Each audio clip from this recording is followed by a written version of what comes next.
player on the side of Nextlet. Two blockers, a loose block coming from Galdo. Ito na nga, bakbakan na nga, Bella Belen. Papatunayang mas malakas pa sa import ng Farm Fresh. Molina at Meneses maghahalimaw sa Farm Fresh. Papatikimin si Bella Belen ng kanilang lakas bilang veterans players. Sagupaan ng mga imports mangyayari na dahil ilalabas na ang mga lakas.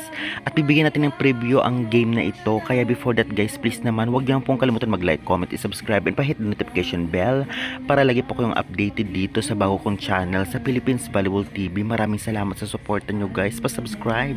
Well, una nga maghaharap ngayong araw ang Capital One versus Farm Fresh 1:30 PM. Maya-maya lamang ngayong October 21. Dahil dito ay talaga namang marami nag-aabang ng games na ito, lalong-lalo pa sa Smart Araneta Coliseum gaganapin ang laban.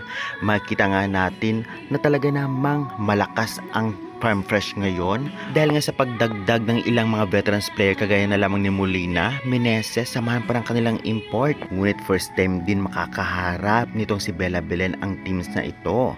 Well, alam naman nating lahat sa Alas Pilipinas pa lamang at sa UAAP, napakagaling na ni Belen. Kaya naman hindi na bago na talagang paghandaan siya ng Farm Fresh Foxes at may ilan-ilan nagsasabing mas malakas pa daw si Belen sa import ng Farm Fresh. Well, hindi naman natin masasabi yan dahil nga iba-iba ang galing ng every players. Ganun pa man, grabe ang ginaling nitong si Trisha Tubo na naghalimaw last game.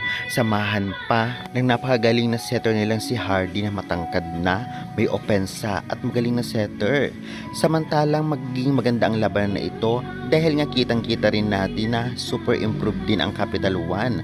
Ganun pa man ay talagang malaking tinik si Bella Belen dito nga sa Farm Fresh Foxes at malay natin maghalimaw na ang dalawang imports na kung saan ay talagang makikita natin ang kanilang totoong lakas. Kaya guys, excited na ba kayong makita ang laro nitong Farm Fresh at Capital One? Sa tingin nyo, anong team mananalo? I-comment nyo na yan at huwag kalimutan mag-like and subscribe for more updates. Maraming salamat sa suporta nyo guys. Pa-subscribe.